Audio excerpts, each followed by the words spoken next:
and I will just upload this straight from here tonight. Okay, so for this, the last actual class of MG 500, right? So hold your applause, right? We're gonna just kind of continue talking about strategic decision making. All right, so we'll just call this strategic decision making part 2. And we're going to add like one kind of wrinkle to what we talked about. What is this? Oh, okay. From last time. I screwed something up. There we are. Okay.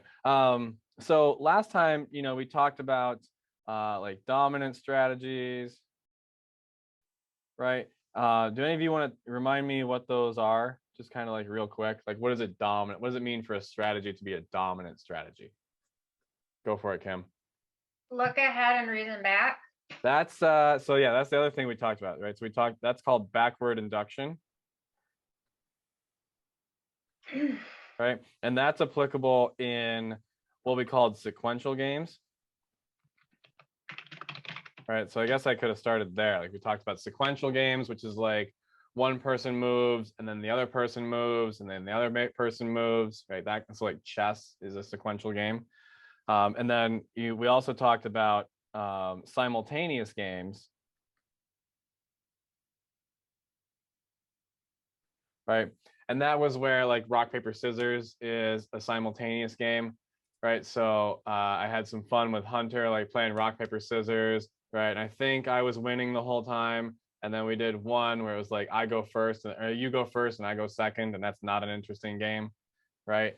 And so, so the idea, so like a dominant strategy, right? This is one of the it's what you so it's the strategy you do. No matter what what the other person does. And there's actually, so there was a really good podcast on Monday that I'll put up. It's all about this kind of stuff. By the way, did any of you watch the Golden Balls videos? Did you watch them in order? I watched those. Those were enjoyable. Right? So like what happened in the first one? So in the first one, the person got screwed. They got by their partner. Right? So it was like this sweet little old lady who was like, oh, you can. So for those of you that didn't watch the video, one, you 100% should, because they are absolutely hysterical. Okay. So in the first one, so the premise of the Golden Balls is throughout so the game show is basically two people playing a prisoner's dilemma the whole time, right? And they can cooperate with one another. And if they do, right, if they both cooperate, then the pot gets bigger, or they can cheat, or they can steal, right? And so if they pick steal, they might get more money in that round, but the pot doesn't grow, by as much, right? And so the first video, there was an old lady and like a younger lady, right? Didn't trust her. Did not trust the old lady. Yeah, don't trust little old ladies. They will screw you out of your money, right? Oh my. So the premise of the very last round is, both players can pick to either split the pot or they can steal it, right? And so if they both choose split, they split it 50-50. If one of them picks steal and the other one splits, the one who picks steal gets all of it. And if they both pick steal, they both walk away with nothing, right? And so, they get to talk to each other, but they don't get to see what the other person's choice is until the moment when they like turn the balls around, right? And so in the first video, the two people are always saying like, oh yeah, I promise I'll split this with you. Like, I'm going to be nice. This is lots and lots of money, I assume, because it's in British pounds and I don't know what the conversion rate is, right? So like, this is a lot of money. Half of that is more money than I could ever possibly want. So yes, I will definitely pick split, right? But then, so in the first one, the little old lady convinces the other person that they should both split, and the little old lady is the one that picks steal, and the young lady walks out with nothing, right? And the old lady gets everything, okay?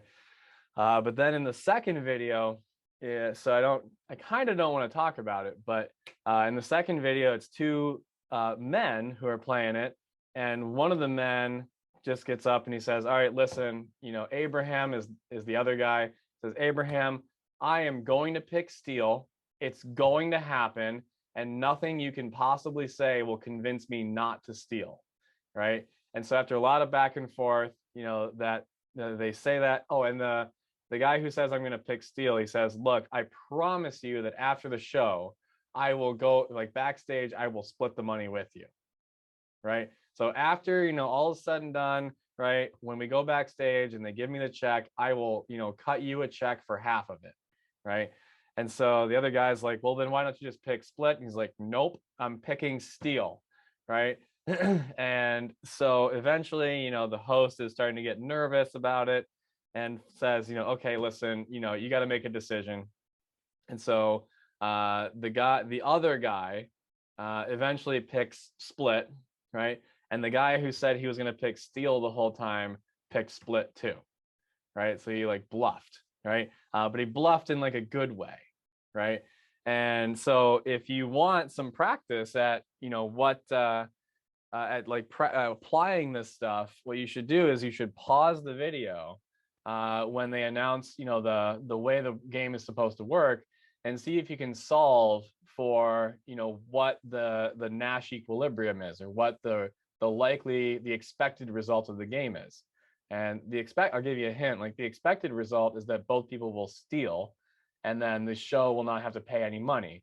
But then if you want to be really like conscientious, pause it during the second video and see if you can figure out what clever trick, not Abraham, the guy who says he's going to steal, what clever trick he did, right? And see if you can figure out why that actually makes a lot of sense, right? So he was like remarkably clever. Any company should hire him for negotiation, frankly, because he's brilliant. Okay, so anyway, so a dominance, to get back to what we're talking about, the dominant strategy is the strategy that you do no matter what the other person does, right? So in the context of the prisoner's dilemma, right, the idea that we kind of put forth was that cheating or defecting was a dominant strategy. Hang on, I'm going to cough real quick. Okay, so cheating or defecting or doing the not cooperation thing, that was the dominant strategy in that example. Then we moved on. Dr. Hebert, yeah. Dr. Hebert, what I would have really liked to have seen after watching the second video is I understood why that guy pretended to not be, what do you call, wanting to split. I totally got that strategy, but it would have been interesting to see if both of them had taken that tactic. Had taken what? That if both of them had played that card. Like, let's say they were both smart enough to say, like, yeah, I'm not going to play along too, but they were both bluffing. It would have been interesting to see that. Yeah. So there's in these types of games, there's a lot of really interesting results. So like I only gave you like a really, really cursory look at some of the cool stuff in game theory there. There are other games. So this won't be on your exam, but it's relevant and it's kind of cool. It's called an ultimatum game, right? And it is a sequential game, right? Where like I get to make a decision and then you get to choose something after that. So the way the ultimatum game works is like, imagine that I have $20 and I can go up to, let's say, Marissa, right? And I can offer Marissa, some amount of that $20. And if she says yes to it, then cool. She gets that money and I get whatever I don't offer. If she says no, then neither one of us walks away with anything, right? So all the money goes away. And so the dominant strategy would be for me to offer Marissa like 1 penny, right? Be like, here's a penny, have fun, right? And 1 penny is more than 0. So you would think that Marissa would say yes to this, right? And be like, yeah, I got a penny, cool, whatever. But it turns out people are vindictive. And sometimes, like, if you don't offer, like if I didn't offer Marissa enough money, she might be like, you know what, watching Dave crash and burn is worth more than a penny to me, and so screw it, I'm going to say no, right? And it turns out somewhere around like $7 to $8 is like the minimum that I would probably have to offer Marissa to get her to say yes to whatever split, right? And if it was so it scales. So it's basically like I have to offer at least 40% of the money to Marissa to get her to say yes. And if I offer less than Marissa, she's going to say screw it and like, take all the money away from both of us. And so like there's a lot of cool stuff that ends up happening. That's just, yeah. Hey, so then the other thing we talked about were like those sequential games where you had, decision nodes, right? I think we did like how many kids are, Dave and Julie gonna have, all that kind of stuff. And so there, Kim, that's the order of the decision making goes this way, but you're supposed to reason backwards this way, right? Which is why it's called backwards induction.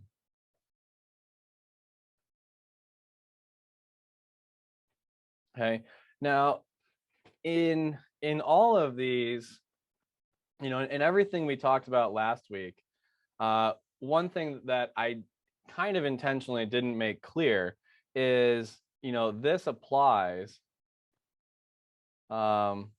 when it is a one-shot game.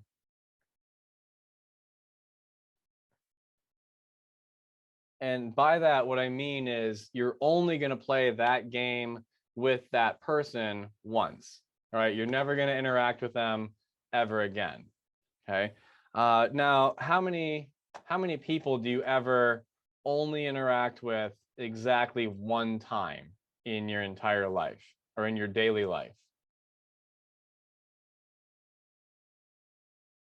Right? Or do you tend to interact with people, like the same people, over and over and over again? Right? So what we talked about last week, like that works if you have a one-shot game, but the real world is characterized by what we being economists, what we call repeated play, right? And basically you're going to interact with the same people, multiple times. Okay. And in that scenario, cooperation is almost always dominant.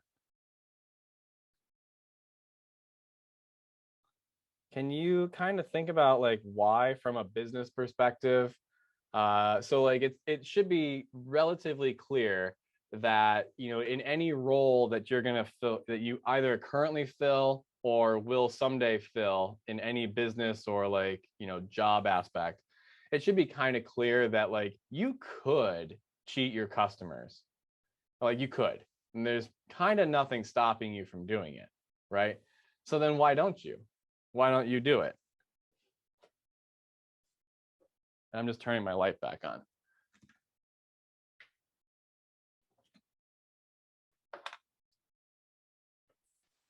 It would hurt your reputation. Yeah, right. That's exactly right. So the thing about this is the insight, right, is kind of a really simple one. It's that reputation matters. Right. And it's like to non-economists, you got like all of the non-economists in the world are like, of course reputation matters. Like this is trivially obvious. But when economists like figured that out, we were like, holy shit, reputation matters? Like, what is this world? Right. And we were like, this is the weirdest thing we've ever heard of. Why would anyone care about reputation? Right. And then we kind of figured it out. Right. So we economists, right, are usually kind of like morons when it comes to how real people work. And then we kind of like figure something out and then we tell the business community about it. And they're like, yeah, reputation matters. And we're like, yeah, you already knew this? Like, why didn't you tell us? Right. And so, there you are. Right. Okay. And in this scenario, reputation matters. But here's kind of like the wrinkle. And I'm not going to like, so this isn't a math class. Right? It's not a graduate class, program in economics. So like, I'm not gonna walk you through the math of this. I'm gonna say there's a caveat here, and this reputation matters only when you don't know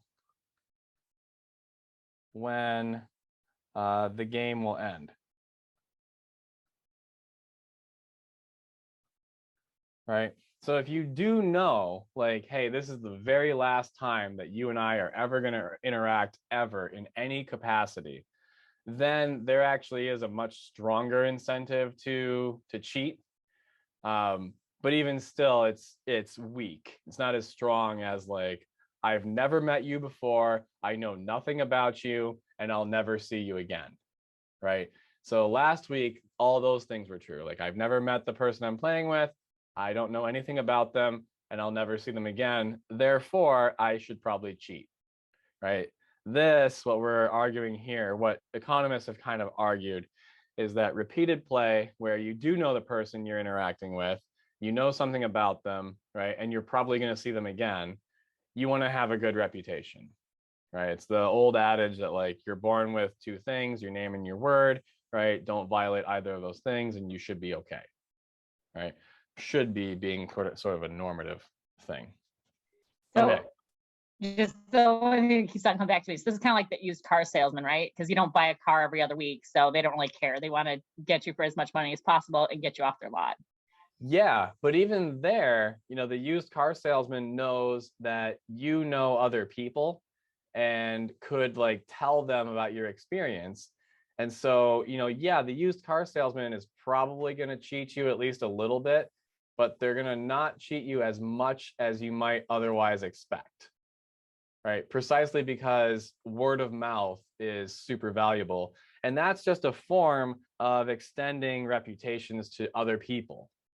Right? Or think about, you know, like Google Maps has all those, you know, reviews of everything on the planet, right? And so if you like had a good time, right, and you like, you know, had a good experience with whatever it is, right, they hope that you'll leave them a 5-star review, right? Well, that 5-star review matters, right? And that's just a form of extending reputations in a different way, right? But you're exactly right. The used car salesman is much more likely to cheat you than say like the grocery store, right? Precisely because you go to the grocery store way more frequently, right? And this is also an interesting segue. So you should have gotten an email from Thad Salter, the mysterious person that no one's ever actually met, saying, hey, course evaluations are starting up, right? So like, if you have a minute and you feel like doing those course evaluations, that would mean quite a bit to me, right? Because if you've, but only full amount if you've enjoyed the class. If you didn't enjoy it, then like don't,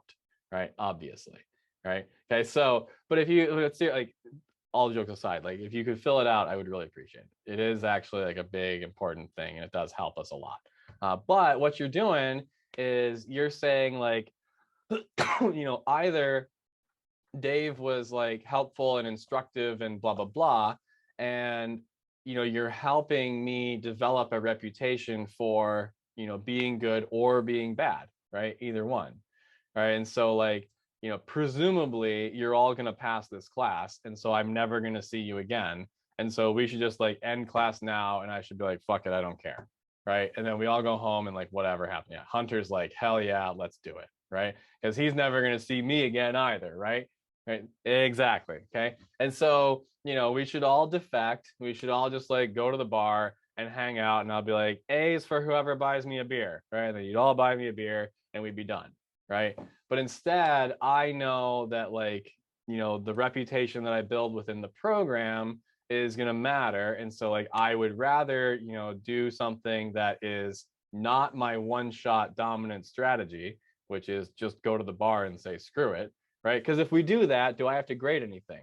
Well, no, I just have to drink the beer, right? And this sounds wonderful, right? And so, you know, that's in my private incentive, is to go do that, right? But I can't, because you're all going to write evaluations, and so I have to like pretend to teach you things, and like, there you go, right? I know, right? Course evaluations suck, but you have to do them.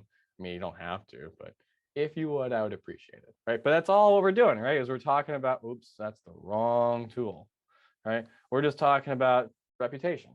That's the whole thing, right?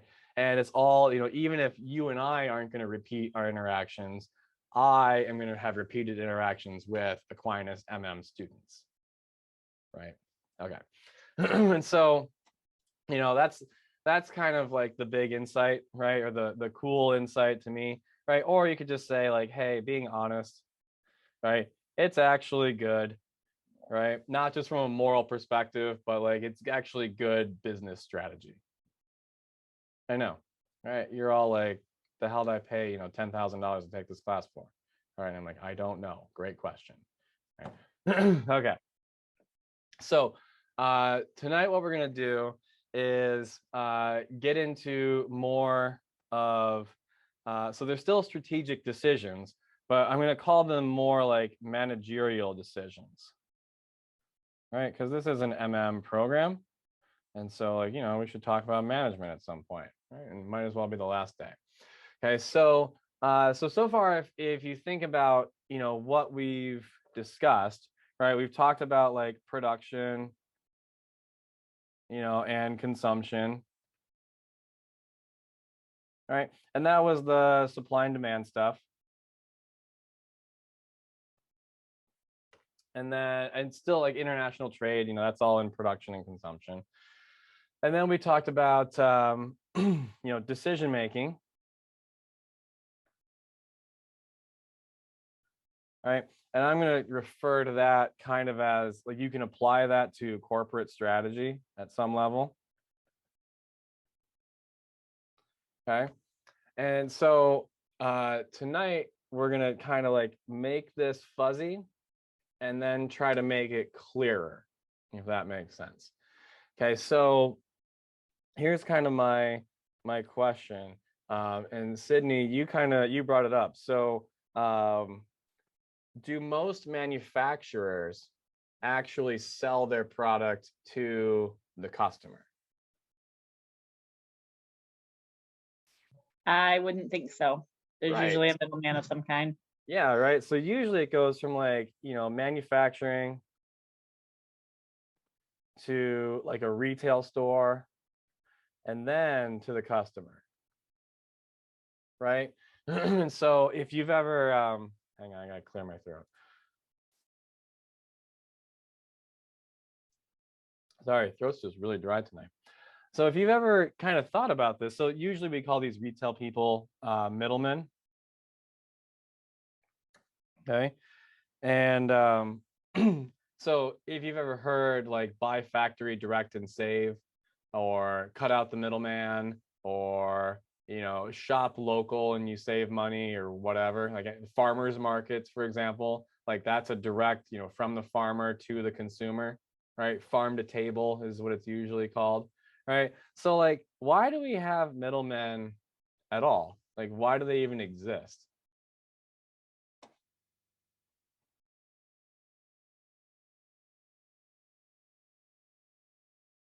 Well, a lot of times they're selling things from multiple manufacturers. Okay.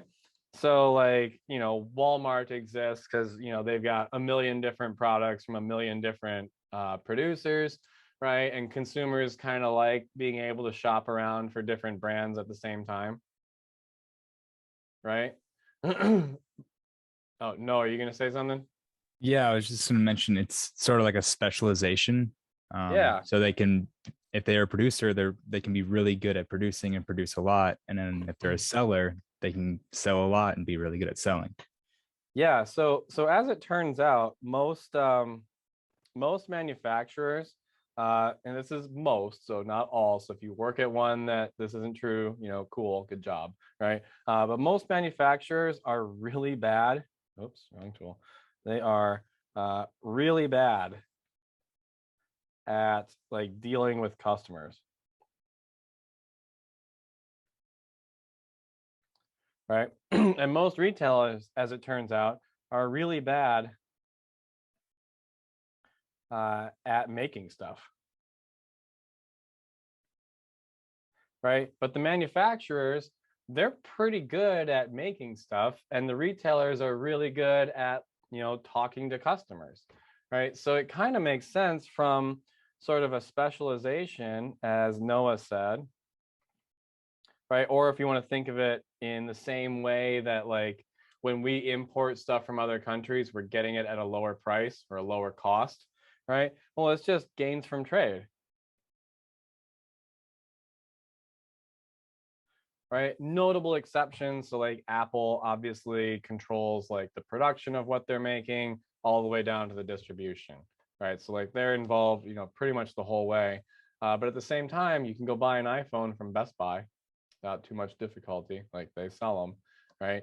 And so, that's usually something that that we don't want, that manufacturers don't want to do. And so what do? Well, they just contract that work out.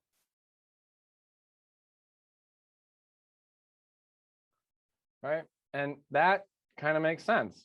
Now, there are a couple problems that you can run into, right? So problems. So one problem is that, and I'm just going to start calling the manufacturer just M to make it easier for me to not have to write a whole lot. So M is the manufacturer, and R will just be the retailer. Okay, so a lot of times the manufacturer will want, R to do something that R might not want to do. Right, so like what do retailers actually do? Right, it's like you walk into Best Buy, right? It's like, what's the benefit of being able to walk into Best Buy instead of having to like call the company directly and order it from them over the phone? Or another way to ask it, like, what's the benefit of Best Buy versus Amazon? It showcases the product and you can handle it, see it. Yeah, you can like actually pick up, the digital camera you're thinking about buying, right? You can actually like look at, what does the color of this, iPhone case, like what is the color, right? It's like Sierra blue. It's like, I don't know what that is, right? It's like a light blue, but like how light? Is it the right color for me? I don't know, right? But you can go to Best Buy and like physically hold it. And so, but here's kind of my other question. Do you think the retailer wants you like touching all their stuff? Cameron, oh, you're petting a cat. Okay. I'd say no, but yes, they have displays. Yeah. Generally is the way to do it. You have one display product and it's probably just a shell of what the actual thing is, or they do like security ways to keep it from anybody stealing it, but they won't have you open up an individual one because then that's destroying the packaging and then they can't really sell it again for the same price. But if you think about it, like to have a display unit, they've got to open the packaging and like destroy the ability to sell that one unit, right? So for like, a pencil or something, sure, whatever. I'll let you handle a pencil all you want. It costs 25 cents, if that, right? But if you think about like a laptop, right? Or think about like a car dealership, right? Why do they let you drive the car for a test drive? That sounds insane, right? It's something that's like tens of thousands of dollars. And they're like, here's the keys, let's go for a ride. I'll put you in charge of it, right? That's a huge risk compared to like, if I break a pencil, it's like, all right, whatever, right? I crash a car, that's a much bigger deal, right? So like, why do they let you do it? Well, you've hit on the answer, right? Is customers like it. They like being able to actually do those things, okay? So what else do retailers, what else might a manufacturer want a retailer to do that they might not otherwise be willing to do, that they might not want to do? Go for it, Kim. One example I have is Aveda salon products. For a really long time, it was my understanding that Aveda would only allow a salon to, a specific salon to only sell their product. Or if you go into a salon nowadays, they might have 4 or 5 lines that they sell. But Aveda for a really long time is like, no, you're going to specifically be an Aveda salon. You cannot sell, I don't know, I'm drawing a blank on what other, anyways, you just can't sell any other products. Yeah. Where I can see a salon saying, okay, well, I'm sure Aveda is great and we like your products, but our customers, maybe they're not a fan of Aveda. Yeah. So so like any particular manufacturer might want to be the only manufacturer of that product in the retail store, right? So, does Aquinas like the fact that Calvin is nearby? No. Do we like the fact that Grand Valley is nearby? No, right? We would rather be the exclusive provider of higher education in the Grand Rapids area, right? Or do you think like Samsung likes the fact that Best Buy sells iPhones too? Well, probably not. They'd probably rather it be the case that Samsung is the only, cell phone that Best Buy sells, right? Because then everyone that goes into Best Buy to buy a cell phone is walking out with a Samsung. That sounds good, right? So like one thing that that retailers want to do, that manufacturers want them to not do, is have multiple products, and that kind of makes sense. What about so one thing we talked about were we could call them like product demonstrations, right? That was the first one. What about shelf space? Right? What's like the best shelf to be on in a retail store? Is it like the one that's really high up, or the one that's really down low, or the one that's somewhere in the middle? Probably eye level. Yeah, probably about eye level. Maybe like if it's a heavy thing, you probably want to be, a little bit below eye level, right? So that it's not so hard to pick up. But for the most part, right, eye level, right, thereabouts, or maybe a little bit lower, right? You don't want the product to be out of reach for the customer. You want them to see it, right? So maybe maybe the manufacturer wants the retailer to put the product on the good shelf and to put all the other products on the bad shelf. And then the question becomes, how does the manufacturer convince the retailer to do that? Does that kind of make sense?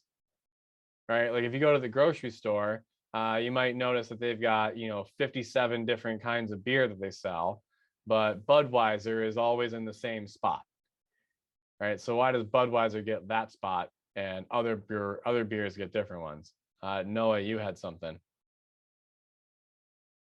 I just had like a thought of how the shelf space, like the best shelf space, quote unquote, would change based on the product. Yeah. And I was just thinking like kids aisle, like the toys aisle. I wonder how I bet that's set up in a really specific way. So like children can reach a specific type of toy, I guess. Yeah.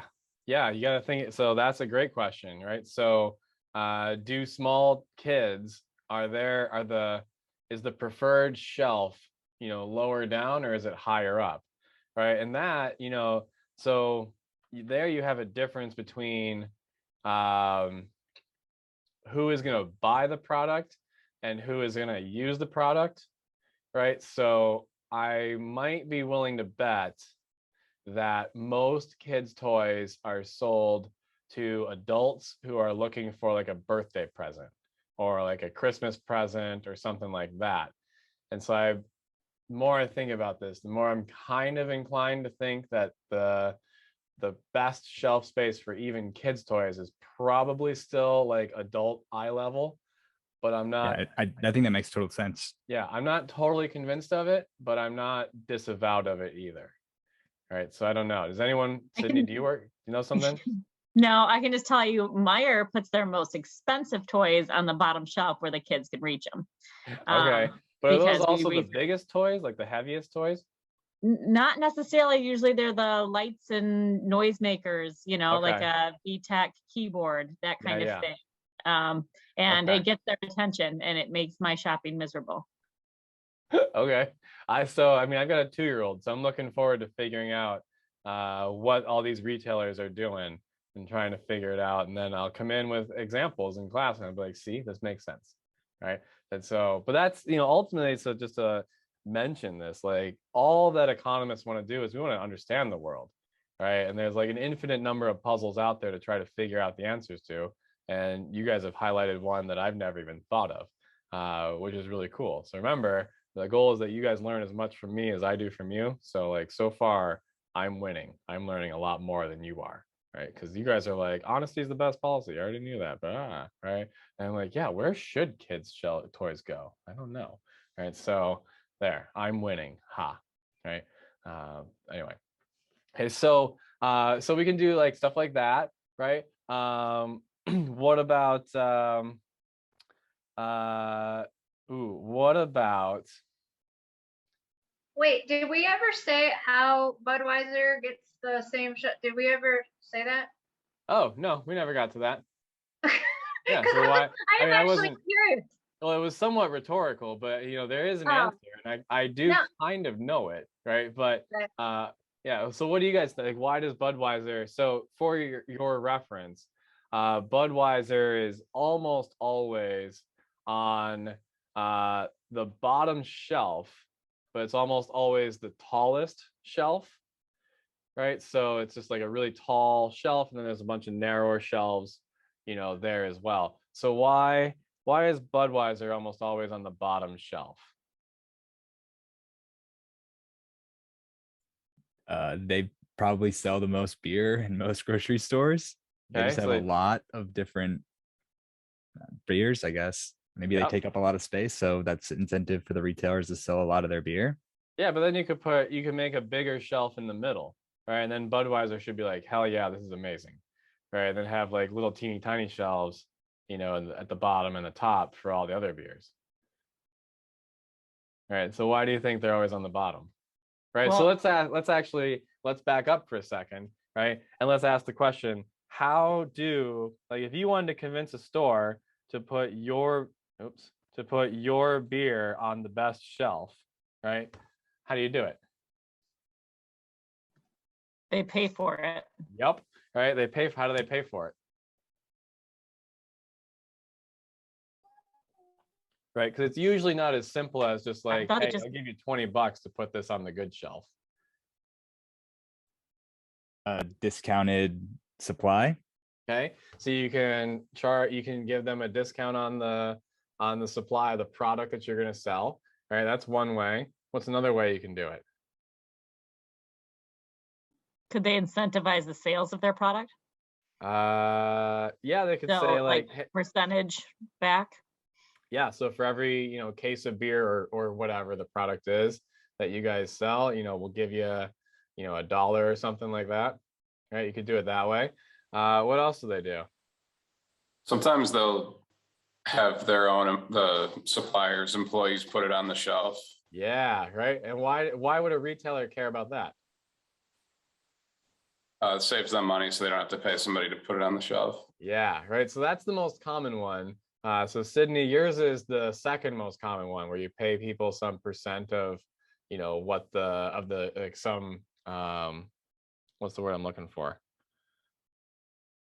Rebate? Yeah, you get like some rebate for it.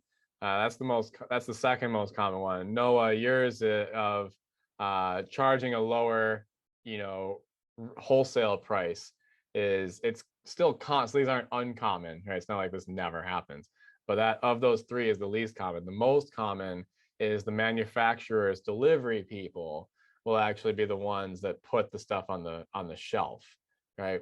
And so that's a huge cost savings to the manufacturer, right? Because labor is actually ridiculous. So if you don't know this already, labor is really expensive.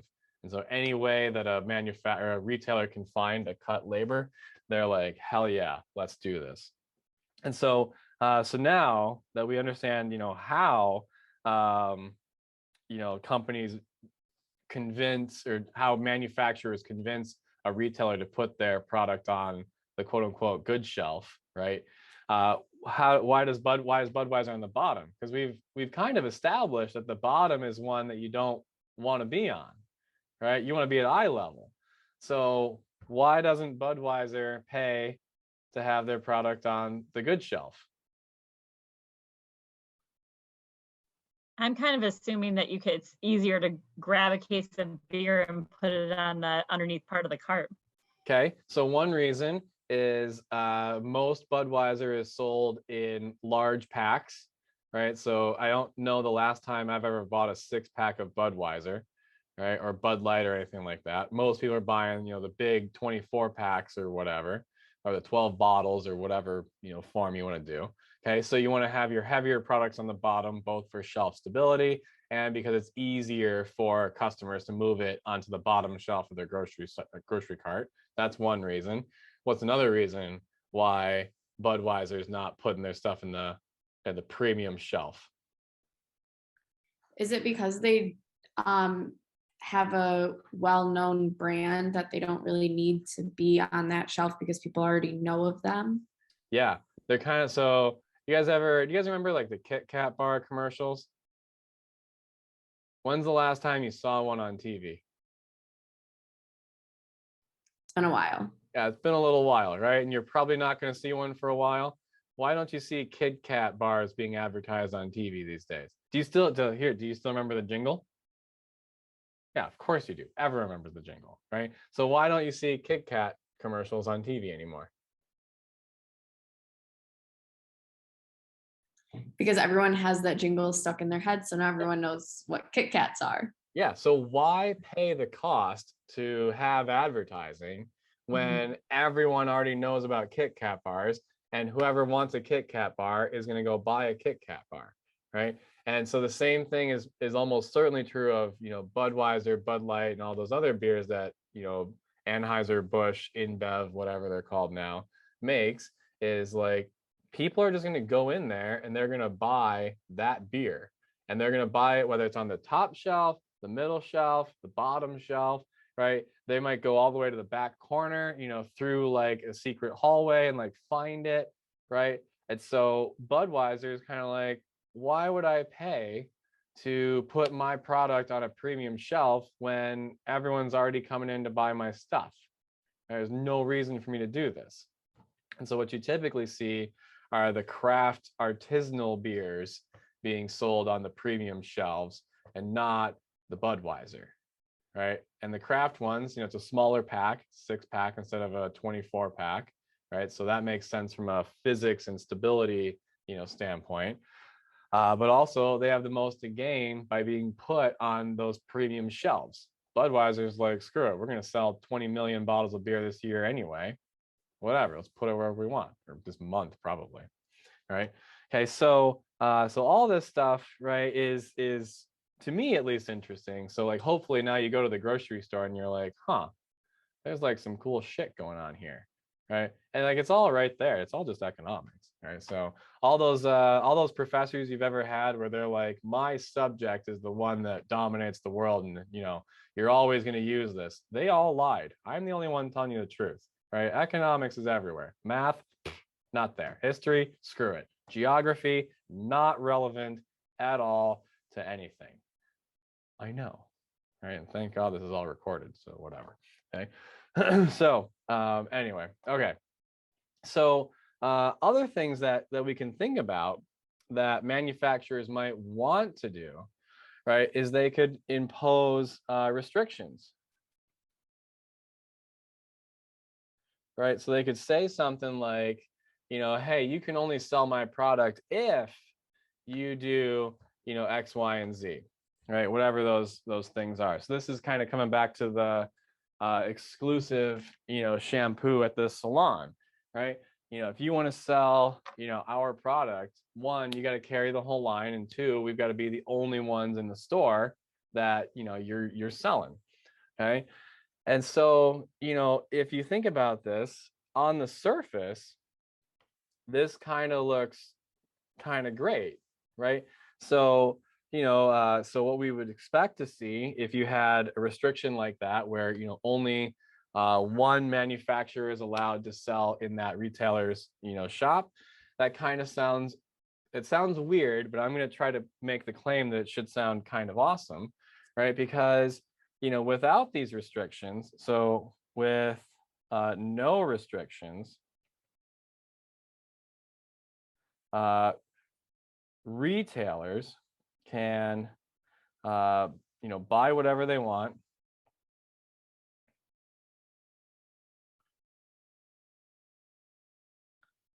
and sell, whatever they want.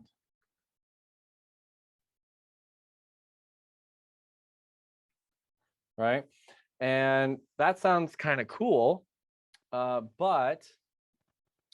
I should also say, they can also steer customers wherever they want. Okay, so have you ever gone into like a retail shop and kind of intended to buy, you know, a somewhat specific product, you know, made by a specific manufacturer, and then kind of been steered by the salesperson toward something else instead?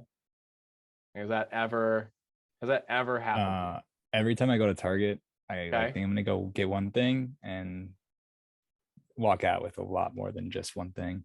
Yeah, right. So that's like, you know, there's one thing on your list and you wanted to go buy it, then you happen to see a bunch of other stuff, right? And Yeah. that's a function of, you know, not just like what shelf in an aisle the thing is on, but also what aisle the thing is in. So like the Yeah. path that you take to go and buy, you know, whatever the product is. So for example, like in the grocery store, you know, what product is almost always in the far back corner?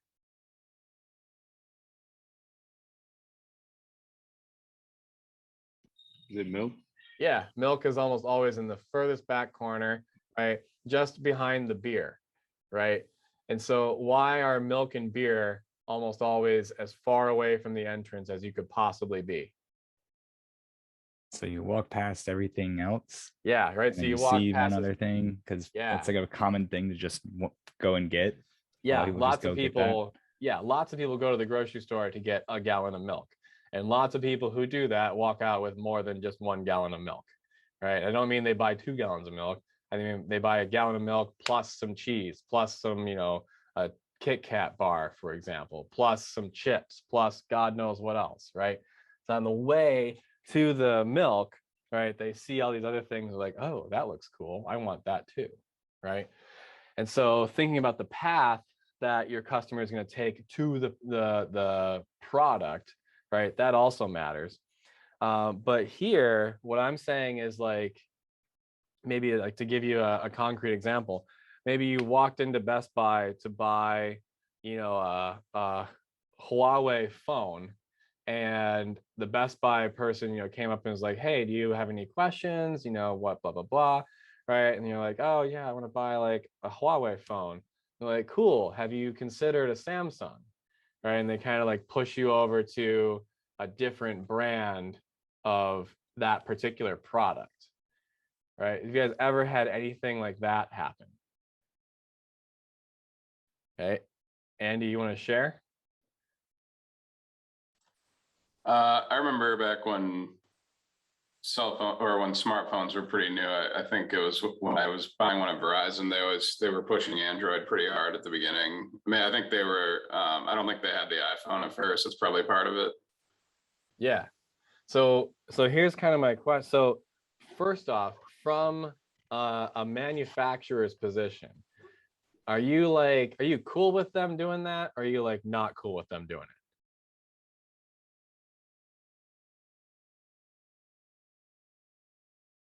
So like so in the first iterations of smartphones, right? Nokia was a big, you know, cell phone manufacturer, like huge. Okay.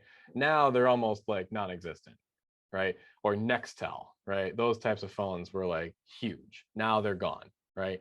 And so like if you walked into a Verizon store to buy a Nokia phone, and the salesperson was like, oh, you should look at this, you know, Android phone instead, right? How do you think Nokia feels?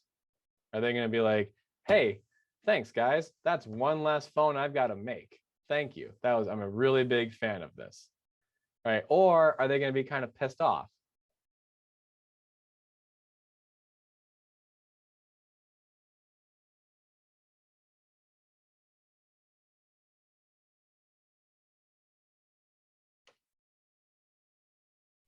They're gonna be Nokia would be angry. Yeah, but Yeah. the Samsung would be happy, or the Yeah, Android. Samsung's like, hell yeah, this is amazing, right? Nokia is going to be like, this sucks, right? And so this is where manufacturers probably want to impose some restrictions, and they say, hey, you know, if you're going to sell Nokia phone, well, I want to be the only phone in the store. And the upside of this, right? So let's kind of like look at both sides here. The upside of this is, the retailers, buy the product, at wholesale. Right, that's a W. Okay. And then compete to sell it to customers. And one of the things that competition almost always does, oops, let me finish this, customers, there we go. And one of the things that competition universal, I'm going to say universally, I'm sure there's an exception, but it's basically universal. What it does is it pushes the price down, right? So like if you know that you were going to go buy a Nokia phone, well, you want to go buy it from the retailer that's going to charge you the lowest price for that phone, right? And the retailers know this too. And so they're going to be trying to find ways to lower their prices as much as they possibly can, and as fast as they can. And so you end up, as the customer, you kind of end up winning from this type of arrangement. If instead, like, you're only going to go to, Best Buy, and you went in there to buy one phone and you walked out with a different one, well, you have no context to know whether you actually got the best price for that, right? And so then Best Buy can charge you a higher price than they otherwise could, right? And blah, blah, blah. Does that all kind of make some sense, right?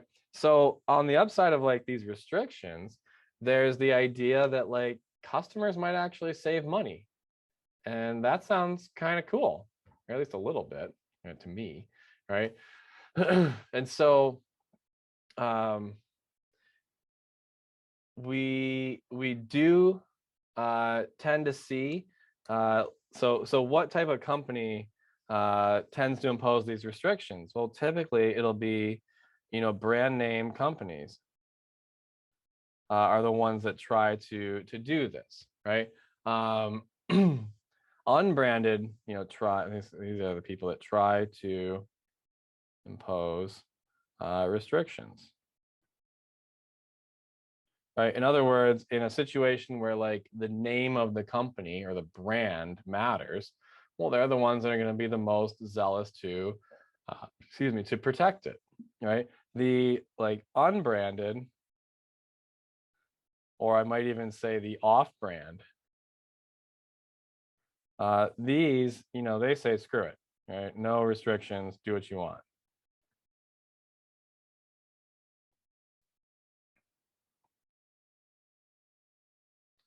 Okay.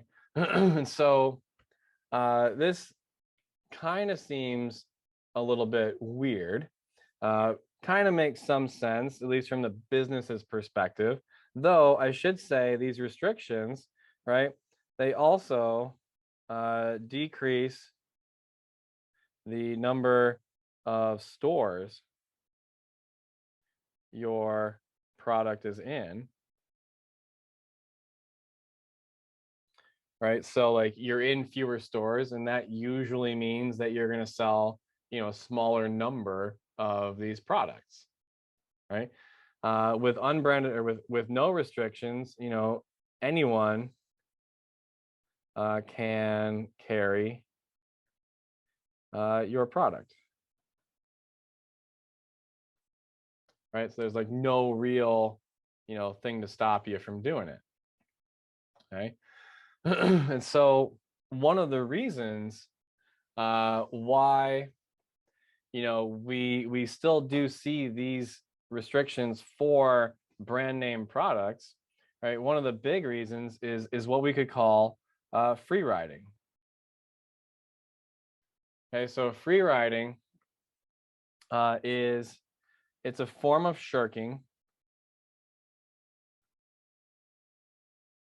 Right, so to shirk just means to like not do what you're supposed to do. Right, it's kind of like cheating. Right, so like if you've ever anyone here ever go on Facebook at work instead of doing your job? Yeah, Hunter's like, yep, it's where I'm at right now, baby. Right, you're sitting on ESPN or something like that, right, watching YouTube, Netflix, whatever, while you're supposed to be in class. So like the Zoom year, if you were a college student during the pandemic, right? And so like anyone here ever like log into Zoom and then like walk away from the computer and be like, ta-da, right? Okay. Or like if you were working during COVID, working from home, I should say, right? You ever log into the meeting for that day and then just like get up and go make coffee and then come back to the meeting and be like, cool, I didn't miss anything, we're good, right? You ever done anything like that? I'm seeing a lot of smiles and only Hunter is nodding, right? The rest of you are like sheepishly like, no, Dave, I never did that, right? Okay. And so like I do it too, right? So like we have all these Zoom meetings still because whatever, right? And so like I will just log in and I will put my video on mute and I'll be like, screw it, I'm just gonna go walk around and do whatever I want and I'll come back and no one will know, right? And that's great, right? So that's all like shirking. Like, should I be in the meeting? Yes, right? Should I be paying attention and like contributing to the discussion? Maybe, right? But I probably shouldn't be like walking 2 flights of stairs up to go change my kid's diaper in the middle of a meeting. Right? I should be at the meeting, right? So shirking is just kind of like not doing what you're supposed to do. Now, in this context of free riding, what it means is that you are benefiting from a reputation without contributing to that reputation.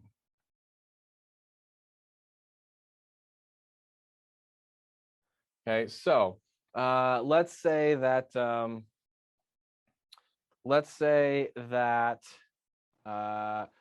a really high quality chain restaurant that you've been to somewhat recently? I haven't been there recently, but Ruth Chris Steakhouse kind of came to mind.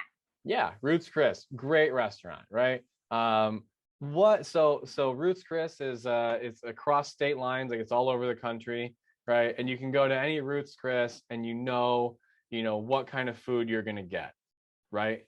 And it's gonna be good. It's gonna cost a lot, right? But it's gonna be good, and like you can be confident in that because you saw the Ruth's Chris, steakhouse picture or like emblem outside the door, right? So let me ask you this. What if the Ruth's Chris in downtown Grand Rapids, or I think there's a Ruth's Chris in Vegas, actually. So let's play with that one, right? So the Ruth's Chris in Vegas, let's say they decide to cut cost and serve, their customers smaller steaks than, what's traditionally offered at Ruth's Chris. They sell, lower quality beef, right? So it's not as good of a meat. They give you older lettuce on their salad. So it's all, instead of it being like fresh and green and crispy, it's kind of like brown and wilting, right? What would happen, right? And let's keep in mind that Vegas is a tourist town where it's unlikely that the same customer is going to come in, day after day, week after week, month after month, right? And to answer Sydney's question from earlier, we're going to pretend that, Google Maps or whatever doesn't exist. So like Yelp isn't a thing. There's no like rating system online, right? So what would happen if Ruth's Chris in Las Vegas did that? Would they lose money? Yeah, why not, Kim? Because I think the word of mouth isn't going to get around as much because the clientele is constantly turning over. I mean, you might have your repeat customers, but we're talking like repeat maybe once a year, and I'm talking about the average Joe. Right. Yeah, it's not. I mean, it's just gonna go. They're gonna spend their $300 on their meal, and they're gonna go, oh, that wasn't that great, but let's go gamble. Right. So let's go to a show now. Yeah. And then it's gonna be the end of that moment. Yeah. Right. So, but what would happen to Ruth's Chris as like a chain? What would happen to their reputation overall? I don't know about the chain over. I don't even know if it would really kind of even matter. I mean, as long as I was thinking like if it happened to a smaller in a smaller city like Grand Rapids, I think it would hurt more than in Yeah. Las Vegas. But Yeah, know. I mean, so the Grand Rapids Ruth's Chris definitely couldn't get away with that because their clientele is almost all repeat business, right? Yep. And so there they can't do that, right? And the one in Vegas, well, they could, right? Because their clientele is almost all one shot business, right? But how do you, I guess here's another way to ask this question. How do you think Ruth's Chris corporate office would feel if they found out that Vegas was cheating, you know, and like offering lower quality products under the Ruth's Chris name? Oh, okay. I see. I was thinking that the direction to make those moves was from corporate. Yeah. But you're saying No, I'm saying like the local Okay. manager is the one that's decided he's to trying do. to save money so he looks better. Yeah, Yeah, but he's giving away crappy food. right. Or okay, And got it. charging Well, really high They prices. would be mad. Yeah, They would right. be mad. Corporate Sorry, would be I pissed. misunderstood. I'm like, well, the people from the top are making them do this, so Yeah, I yeah. guess they can't be that mad. Yeah, no, so the corporate office is going to be real pissed off, right? And the reason for this is because that's going to damage the reputation that Ruth's Chris as a brand actually has. But you can kind of see why like the Vegas manager might have an incentive to do that. Does that kind of make sense? Right? And so in this instance, what we want to do is we want to actually prevent it, right? So we're going to try, we want to prevent, you know, this from happening.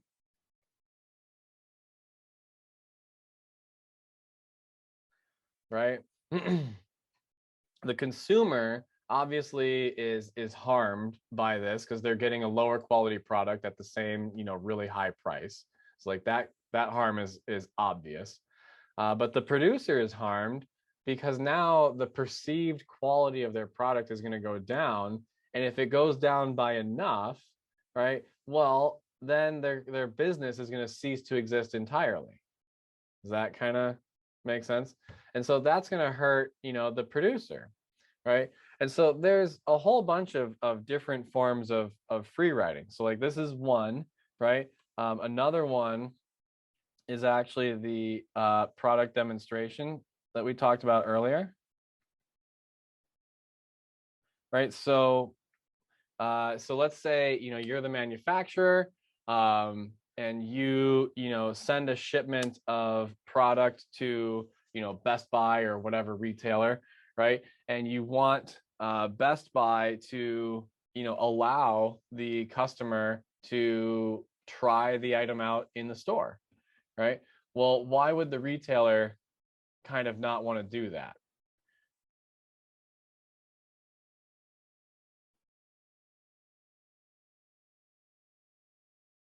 Right? Or go more extreme and think about car dealerships. Why would a car dealership prefer that you not test drive the car?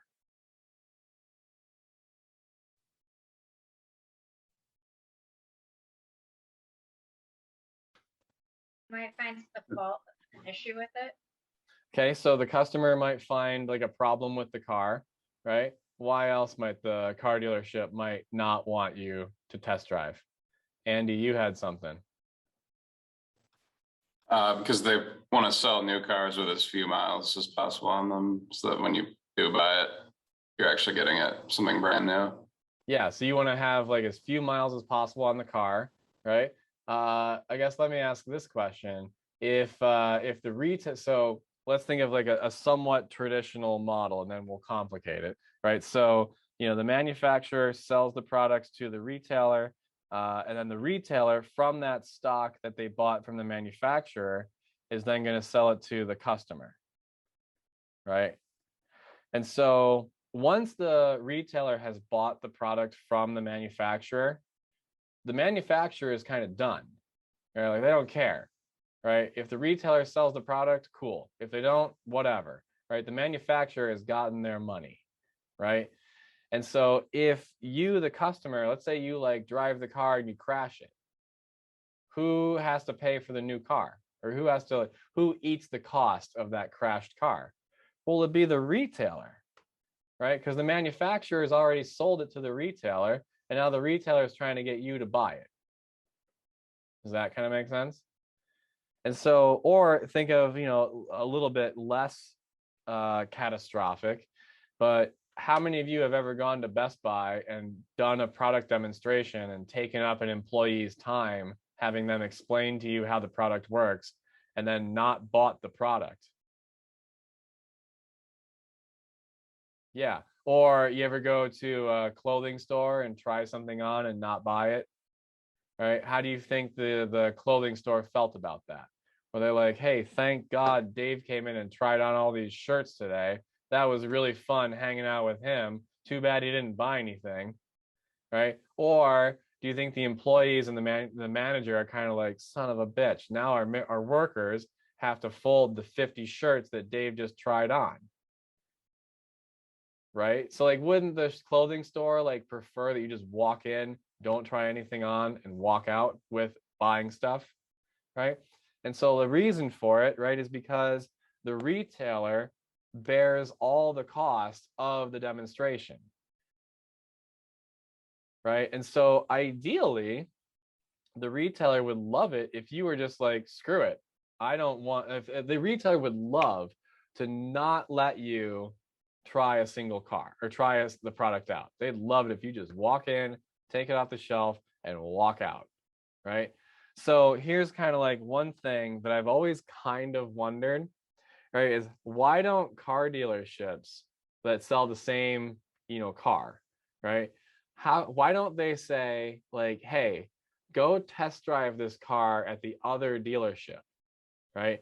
And then come here and I'll give you 5% off the car, right? If you'll buy it without test driving it, right? Or like, some number, like whatever it is, right? I don't know what the right percent off would be, but why don't car dealerships give customers a discount for not test driving the car, or for test driving it at a different, car dealership, right? That seems like a brilliant strategy to me. I don't understand why we don't do that, right? Or, how about, maybe you live in a town that we don't, but like maybe someday you'll live in a city that has like 2 different Old Navies, right? And they're managed by different managers, right? And so the manager at one Old Navy might be like, hey, I'll give you 25% off if you try all your clothes on at the other store, right? And then come over here and buy it, right? Like we could imagine stuff like that where it's like, hey, this would be really easy, right? And then the manager that's giving the discount, like, hey, that sounds cool to the customer, but it sounds really cool to the manager because now they don't have to employ as many people to refold all the clothes, right? So like think about the huge savings that they would have, right? And so that's kind of like a weird thing to think about, but hey, economists are weird people, so whatever. Isn't that pretty much what Amazon does? You I go mean, and you try kinda. something out at Meijer and then you Google it and find out you can get it cheaper on Amazon. Yeah, right. Same kind of thing, right? So maybe Carvana too for the car. oh, do they? Oh, Carvana, you're right. Good call. Right. So you go test drive it at a different dealership and then buy it on Carvana. See, people are already stealing my ideas, right? This is why I've been saying these slides, because I suspect that Noah's got my slides, right? That's my theory, right? But that's okay. I don't know if he does, and if he does, it's fine, right? But I've been using these slides with like some slight changes every year for like 15 years now, right? And so finally, someone has listened to me. Thank God, right? I'm finally having an impact in the world. And some other jerk is making millions of dollars a year because they're just copying the same thing that I came up with, 12 years ago. And it's not me, and whatever. That's fine. Right. I know. It's all right. All right. So anyway. Okay. So you could think about that, right? You could, think about different ways to scheme and save on labor by not forcing or not allowing customers to test drive products at your store and having them go do it somewhere else. What about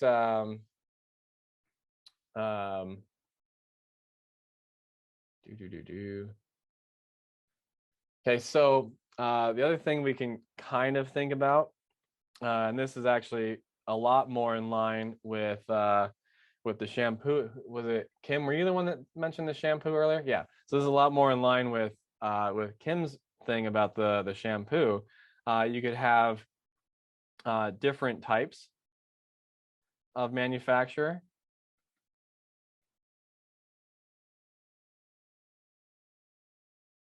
Right. So I'm gonna like, does anyone here work at a gas station?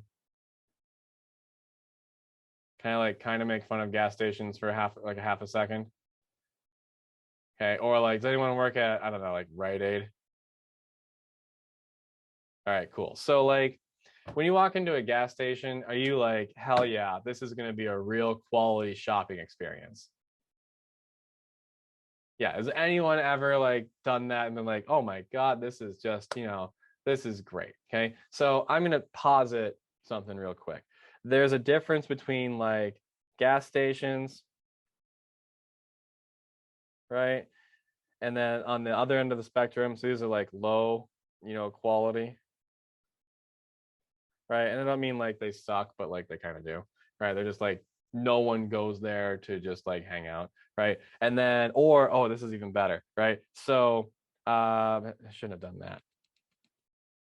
Whatever, right? So how many of you have been to the mall, on 28 on the belt, like the big mall, Woodland Mall? Have you guys been to Woodland Mall somewhat recently? Right. So there's like Sears, right? And then what's that new fancy, like really expensive department store over in like the bougie section of the mall? You know what I'm talking about? Where you guys just not go down that wing because you're Von like, Mauer. yeah, that's what I'm thinking of. Yeah. Then there's Von Mauer, right? And this is like a high quality,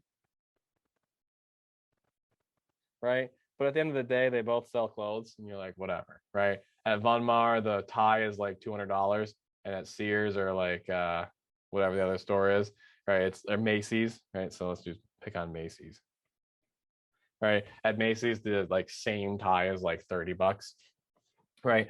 And so so there's different types of manufacturers, right? And if you're selling a really high quality product, do you want to put it in Macy's or do you want to put it in Von Maur?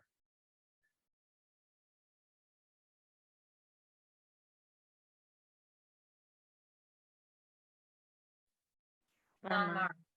Yeah, you want to put it in Von Maur. Why?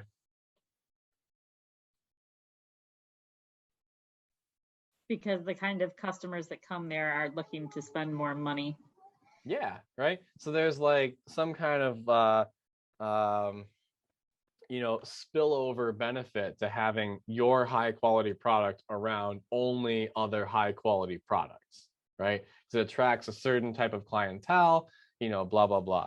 So how many of you have you ever heard of Ferrero? I'm gonna spell this wrong. Ferrero Rocher, those like really decadent chocolates, right? Where are they sold now? Or where did they used to be sold? Do you remember this? Like back in the day, where did you find Ferrero Rocher? Kim's laughing, which I think means she knows the answer. No, I'm sorry. It's just so funny because it's such a fancy name and like the commercials they're so seductive and Yeah. like, you find they're like in gas stations. Right. And they're like at Rite Aid. Yeah. Oh, the same with the Milano cookies. Yeah, same thing. Yeah, like they have the French chef drizzling the chocolate like in his pastry, and I don't know. I laugh. Yeah. But this is the point. So like Ferrero Rocher, those cookies, right? They used to be sold in like the Von Maurs of the grocery stores, right? The really fancy bougie places, right? And now all of a sudden they're sold in like the Macy's of the grocery stores and at gas stations, right? So what we've seen is like this drift of, the type of store that those things are being sold at from the high quality to the low quality, right? And what do you think has happened to, those brands over time? Like why were they previously sold at the Von Mauers of the grocery stores, and now they're sold at gas stations, right? Well, part of it is they're actually not that good, right? Like if you ever have a Ferrero Rocher, like are they good? It's like, yeah, I guess so, but like they're not that good. No, they are always stale every Yeah, single time. They are right. always stale because no one buys them. Right. And Sorry. so they were like, hey, so they used to be really expensive, right? Because they were sold at these, fancy, grocery stores and everything. They were very expensive. And if you got one, you were like, whoa, this is a big deal, right? But then you ate it and you're like, this isn't good. It's definitely not worth like the high price for this thing. And so no one bought them anymore. And so what did Ferrero Rocher start doing? Well, one, when's the last time you guys saw a commercial for those things? All right, have you seen one recently or has it been a while? No, but they are always on Christmas. They're on Christmas time because they make the little like I'm bringing over my Ferrero Rocher Yeah. as my gift to the hostess, and then she's going to make a pretty little decoration in the centerpiece of her table. Yeah, like the big Christmas tree pyramid that like some Yeah. people put on their thing, right? Yeah. So if you did that like 20 years ago, that was like, wow, that's a big, that's a big thing that you just did. Now it's like, okay, so you went to the gas station and like put a pile of Twix on my, dining room table. Like what a cool thing, right? And so, that's like the thing I'm trying to get at is different products based on the quality of the product might actually try to place their products in different retailers, right? And in doing so, what they're basically doing is trying to prevent sort of the discount stores from free riding off of the reputation of the high quality product, right? It's why you don't see, like a car dealer, like a random car dealership selling, Ferraris. You see a Ferrari dealership selling Ferraris. And the reason for that is because the Ferrari brand is synonymous with really high quality. They want to make sure that every customer who comes in to buy a Ferrari is dealt with by, very competent salespeople, that they have a really just amazing experience from the time they walk onto the lot to the time they roll out of the lot in their new car, right? But with used car dealerships where the quality is much lower, it's more likely that like the floor needs to be mopped. The salespeople, like you're probably going to go have to find the salesperson and be like, hi, can I buy a car, please? And they'll be like, maybe, I don't know, whatever. I'm playing solitaire, right? But at like a Ferrari dealership, like they'll bring out champagne, right? And try to like, wine and dine you into buying your car, right? So usually they require a credit check, just so you're aware. And that's just like, you can't go have like a Friday night, pre-game at the Ferrari dealership.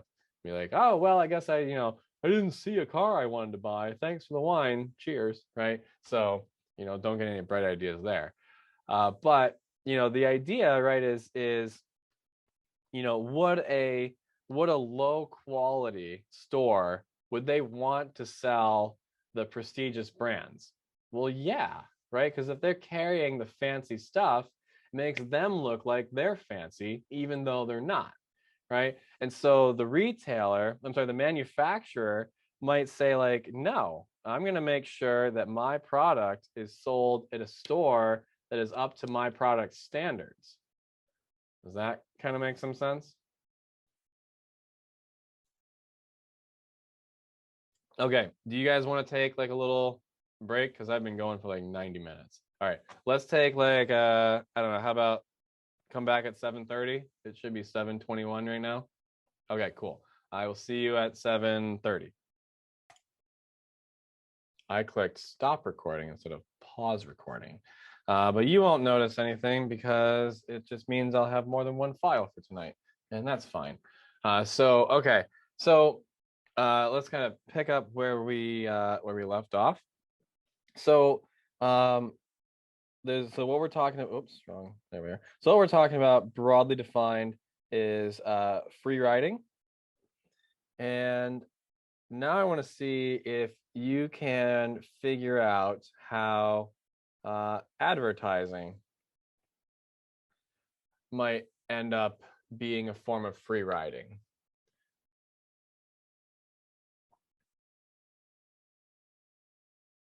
Okay, so let's say Apple, or let's say Samsung starts a big advertising campaign talking about how great their phones are, right? And announcing, puts up billboards all over the country and, really expensive commercials and blah, blah, blah, right? And says, now available at, Best Buys near you.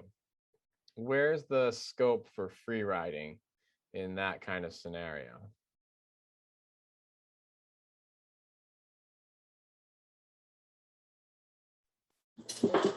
If there's a cheaper product next to it at Best Buy, then Okay. somebody might see the commercial and go to Best Buy and then buy a different product. Yeah, right. So, the other phone companies, if they're all selling their stuff at Best Buy, right, they don't have to advertise as heavily, as what I say, Samsung, as Samsung might have to, right? And so Samsung might put them in the door, right? But then ultimately they walk out with a different phone. And here's kind of another way to like think about this, right? So did we talk about, yeah, we did. Remember we talked about tobacco companies and advertising and all that kind of stuff, and how the fact that they don't have to advertise is actually really good for them now, right? So here's kind of the thing. Imagine if Samsung spends, millions and millions and millions of dollars on an advertising campaign, right? Well, they're going to have to sell their product for a high enough price to cover the cost of that advertising campaign, right? And so like there's the cost of the phone to manufacture it, there's the cost of the advertising. And so then there's the price that we as customers pay, and that price has to cover, all the costs, right? Well, what if Huawei makes an equally, an equal quality phone, right? But they don't spend any money on advertising. Well, suddenly they can start selling their phones for a much cheaper price, right? And so they can basically let, Samsung be the company that puts the customers in the door, and then aggressively price their phones such that, people say like, oh, well, why would I buy the same phone from Samsung that costs $100 more when I can get an basically identical phone from Huawei that is cheaper, right?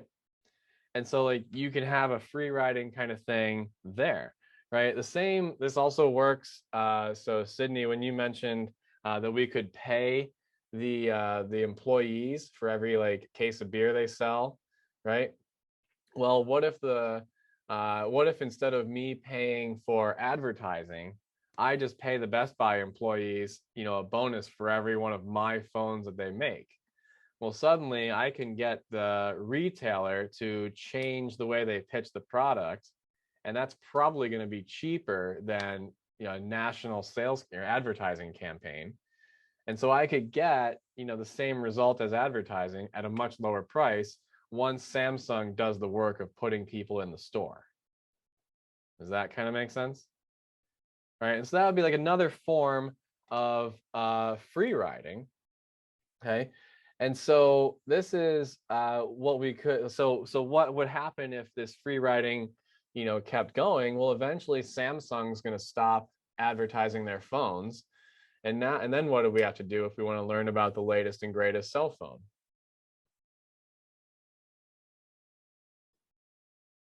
Right. So like if no one's advertising phones, what do you have to do if you're in the market for a new phone? Like use social media and be like, hey, I need a new phone, which I actually Right. used to do. Yeah. Because, Right. like, So this because is I'm super lazy to do my research, so I'll just post like, hey, I'm up for an upgrade, but what should I get? right. And then you go on like YouTube or something and watch product reviews for a little bit. No, I'm really that lazy. Like Okay. I will literally take people's words for it. Well, I get enough comments that either say like iPhone, this is how bad I am, like iPhone 11, iPhone 11. And then if there are enough of the one, Yeah. then I go with I'm Nice. bad. So you're like so you're like on Who Wants to Be a Millionaire? You're like the poll the audience. Yes. Done. Love it. Right. The audience is usually not correct, but that's okay. right? But that's fine, right? So this is kind of the interesting thing, right? Is because of the high cost of advertising, right? And because of the free riding problem, right? It tends to not happen anymore. And instead, what do cell phone companies do to try to promote their product, right? And this is highly so. One way to do it is what Kim does and like ask people on social media, right? But how do the people on social media know, right? If they own the phone, they can comment on how good their phone is. But how else can you like find out information about cell phones? Right? Anyone ever watch MKBHD, the tech Yeah. review? Yeah, so no, of course Noah does, right? So he's like this tech reviewer on YouTube, right? And he has like 20 million followers or whatever, some absurdly high number, right? And basically when he posts a video, hundreds of thousands of people will watch it that day. And then over the next week, a couple million people will watch it, right?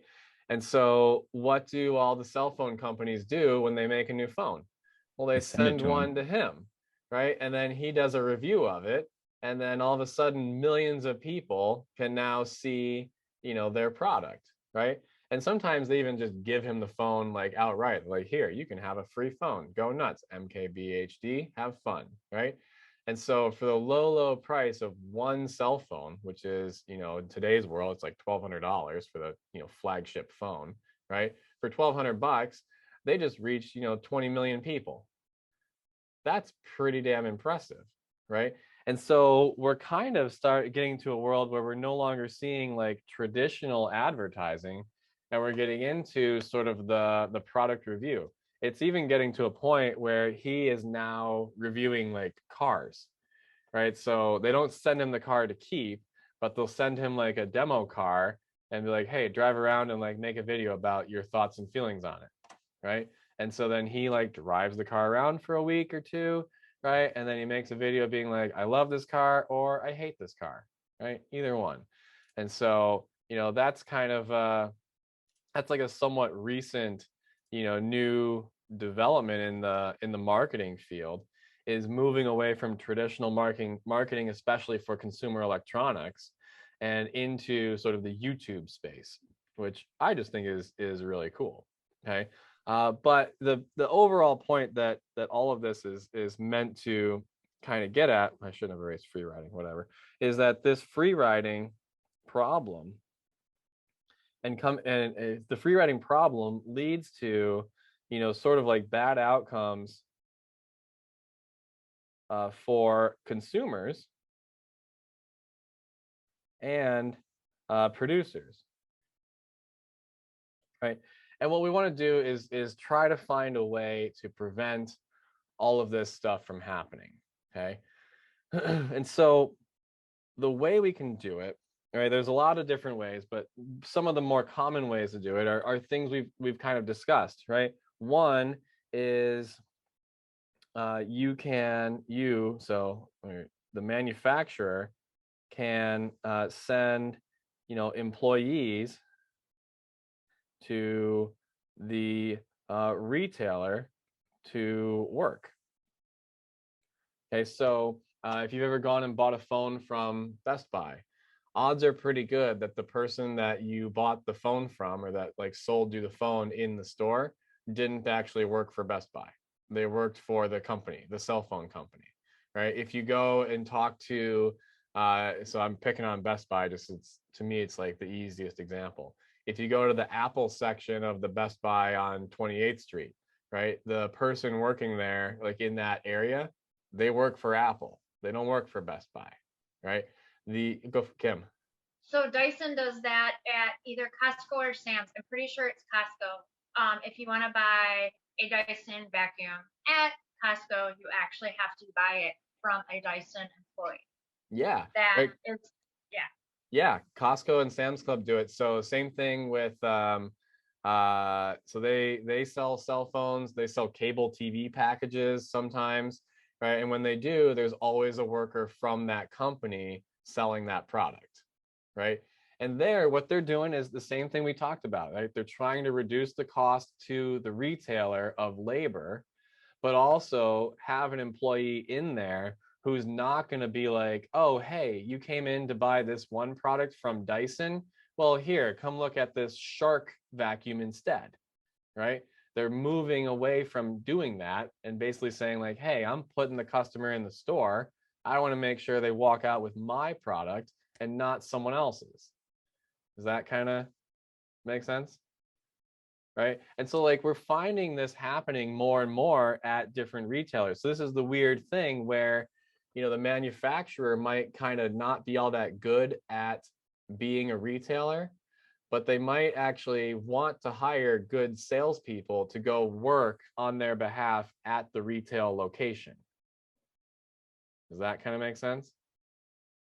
Right. And then the manager of the retail store, you know, they just manage like the overall day-to-day, like, can we put the lights on this morning questions. Right. So it's actually benefiting in tons of different ways. Okay.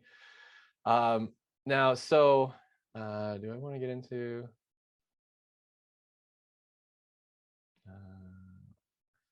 I'm trying to like think about things that we want to talk about that are really important, but also, you know, not. Okay. So you can have employees come in and do this kind of stuff. You can also have, you ever hear of like MSRP? Right. What's MSRP? Manufacturer suggested retail price. Yeah. So why would the manufacturer suggest a retail price? Right? Because if you think about like what we talked about earlier, right? It goes manufacturer to retailer, you know, to customer. And once the manufacturer has sold the product, screw it. Right? It's over. Like, why would they care? So why would the manufacturer care what price the manufacturer actually sells? I'm sorry, the retailer actually sells it for. I should also say this is sometimes known as resale. Hang on, let me get the right word. Yeah, resale price maintenance. Basically, the manufacturer says, hey, if you're going to sell my product, you can't sell it for any less than this number of dollars. Right? So why would you can't go below this price. It has to be sold for this price or above, right? And so why would the manufacturer do that? Because it makes their brand worth more. Okay, so having their product be sold for a high price usually gives at least the connotation of quality, right? So there's that aspect to it. Like you certainly wouldn't, like if someone offered to sell you, you know, a brand new Apple Watch, that the one that just whatever number just came out for like $50, right? You'd be like, there's something wrong with that Apple Watch, right? Or you stole it, right? There's something shady about it. But if they offered to sell it to you for like $500, you're like, that's probably the right number. I don't know if I want to buy it, but you know, it's probably the right number for that watch, right? And so why? So like why? But like, I guess there's that aspect to it.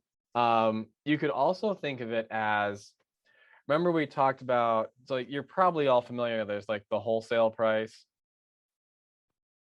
and then there's the retail price, right? And usually wholesale is cheaper or more expensive, right? It's usually cheaper, right? So like, and the difference, right? This is like what determines profit at some level, right?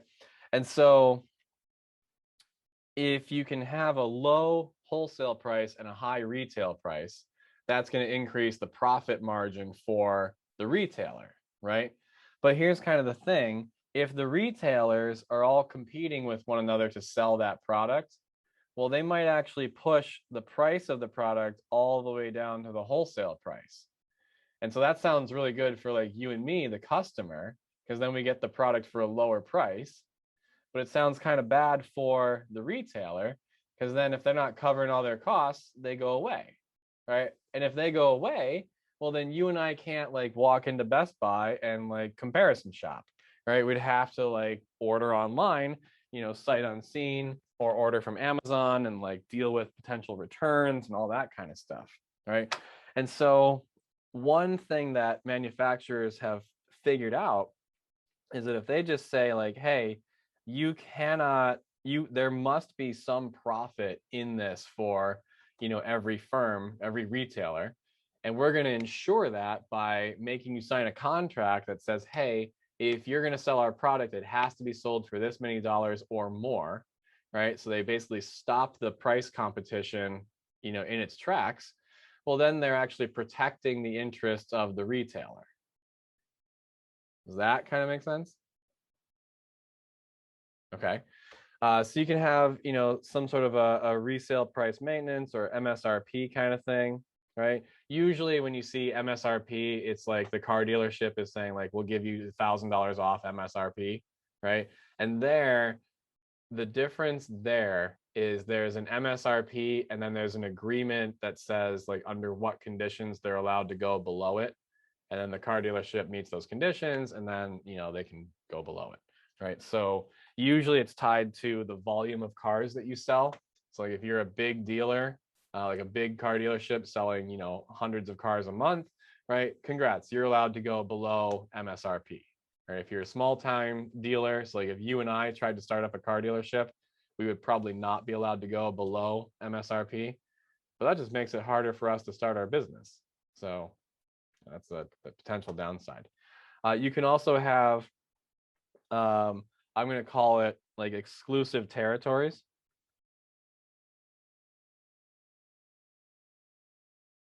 Or we could call it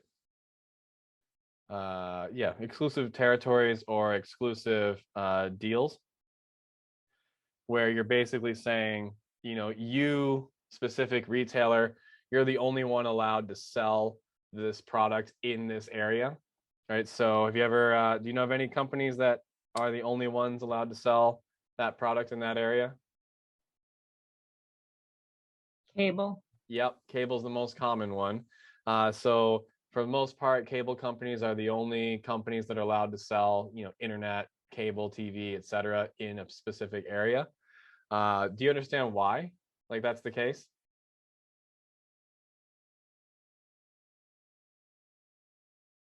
It's like, what's the fear that if we allowed anyone and everyone to sell cable TV and internet access in a city, what might happen? Multiple towers might it would just be pollution of towers and satellites everywhere. Right? Yeah, so there'd be like satellites all over space. So that's actually the new frontier, is trying to clean up all the old satellites that we no longer use, is trying to So figure out how to do that. that's what the Space Force is supposed to do? No, I don't know what they're supposed to do, but that's like presumably I thought part of, maybe that was it. yeah, I mean that could possibly be part of their job, because like they'll be up there doing whatever, and like the Coast Guard, how they pick up litter out of the ocean every now and then, same kind of thing. But then like if someone comes over and is like, we're gonna attack you by sea, and then the Coast Guard's like, no, you're not, right? And so same kind of thing maybe, right? Like I'm gonna have to file that one away.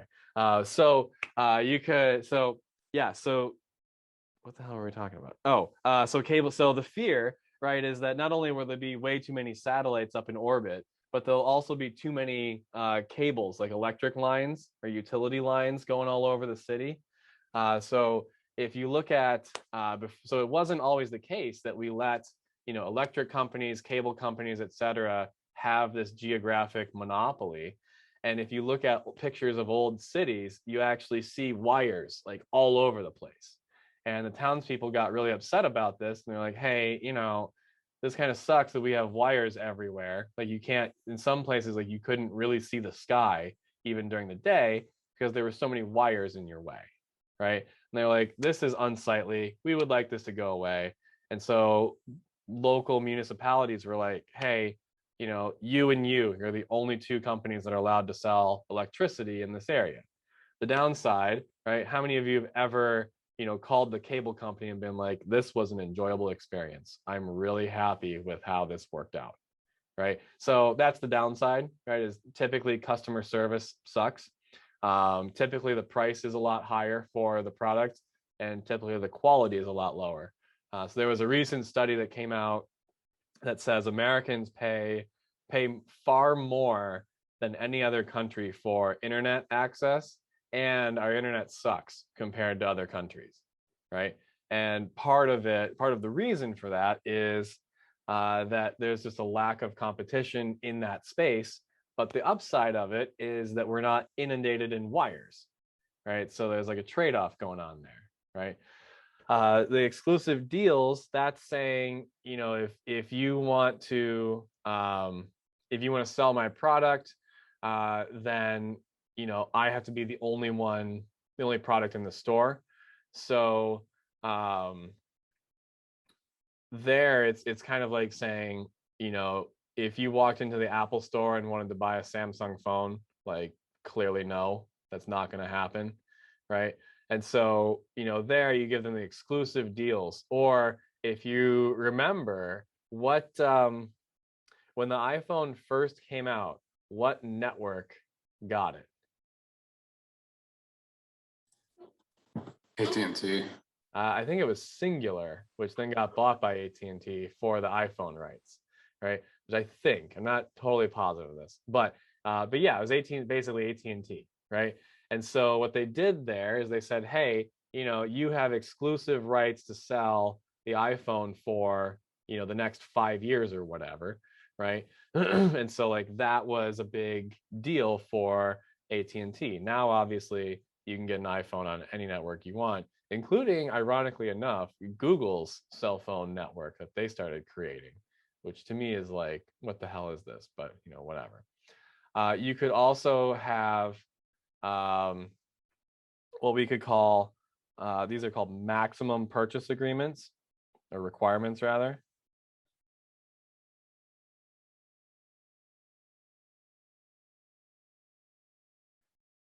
Okay, so here, what we're doing is, or what the manufacturer is doing, is they're saying we're going to put a limit on, you know, how many units of our product you can buy.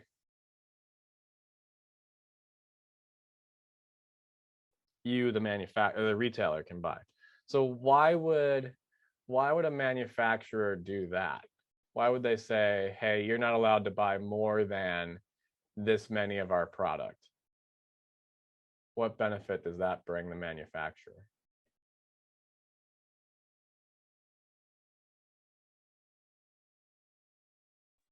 Are they controlling the supply? Sort of. So I mean, they'll make as many as customers will buy, right? But they're only going to sell a certain number to each individual retailer.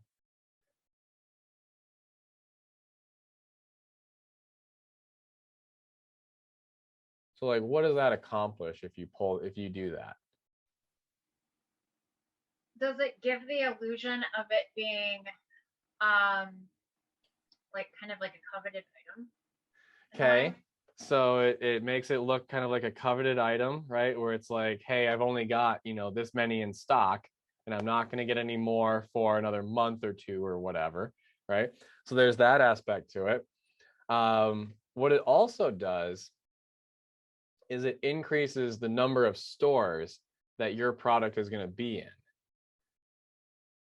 right? So if I'm only letting each store buy a certain number, and let's say like Grand Rapids wants to have, you know, 10,000, I don't know. Let's say that every month, the city of Grand Rapids sells like 100,000 Arnold Palmers, right? And Arnold Palmer, or whoever makes this, I don't know who it does, right? But whatever company makes Arnold Palmers, let's say they say, you know, we're only going to sell each retailer 100 cans of Arnold Palmer a month, right? Well, if that's the case, then there's going to be 1,000 different stores that sell Arnold Palmer, right? And that means your product is everywhere in Grand Rapids. Does that kind of make sense? Instead of it only being at like one store, it's at every single store, right? And so that, ends up helping your product get out there more because it'll be in more stores. And then this is kind of cuts against the MSRP, right? It also increases the competition for that, like to sell that product to customers. And then that just drives the price down. So if you're not worried about the price of your product and you want it to be as low as it can be, go do that. You can also, I guess I'll clear this since I'm out of space. You can also, you can do like some cost sharing.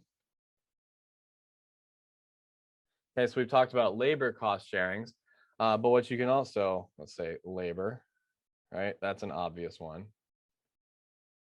But back in the day when we would see more cell phone commercials on TV, you would see Best Buy actually be the one that pays for the advertising for all the different cell phones that they have in their store, right? And every cell phone manufacturer would contribute some small number of dollars toward that advertising campaign, right? And so they're not paying for the campaign itself, they're paying for some fraction of it. And then it becomes, Best Buy's problem to deal with, right? So that gets around the free riding problem for the advertising thing. And then the last kind of thing that we'll talk about in this class for solutions to the free riding problem is what we call tying sales. Okay, so here, this is much less common, but what you do is you kind of bundle two products together, or more, I guess, and sell as a package. Okay, so actually it's not as uncommon. So Costco and Sam's Club, super good at these bundle things, right? So like if you go to Costco and Sam's Club and you buy, like the Microsoft Surface laptop, right? So the one that's like a tablet, but also a PC and like all that stuff. If you go buy it from Costco, you're getting the computer, you're getting the keyboard, and you're getting the pen all in one bundle, right? So they're bundling it all together and basically tying the sale of all three of those into one. Because it turns out that if you buy if you bought a Surface laptop without the keyboard, you're gonna have a bad time because it's gonna suck, right? You have to type on a big, laptop screen. And then you'll look at the keyboard or the computer and be like, this computer sucks. But it only sucks because you didn't buy the keyboard with it. Does that kind of make sense? Right. And so there, Microsoft is basically saying, hey, we're gonna basically make you buy both products at once. This is kind of why you guys ever fly on like Spirit Airlines? Right? How do you feel about Spirit? Or like, what do you know about Spirit? I've only flown with them once because it just stinks. Like you have to buy everything separate and it all adds up to what I would have paid originally for like a Delta flight with Right. everything that I want. Yeah. So like what all do you have to buy on Spirit? So like give me some examples of things you had to buy. Your carry-on, Yep. your no free carry-ons or no overhead No. storage space, right? Correct. Yes, you have to pay extra for that. Your seat, Yep. like if you want to sit by your daughter, Yep. that type of thing.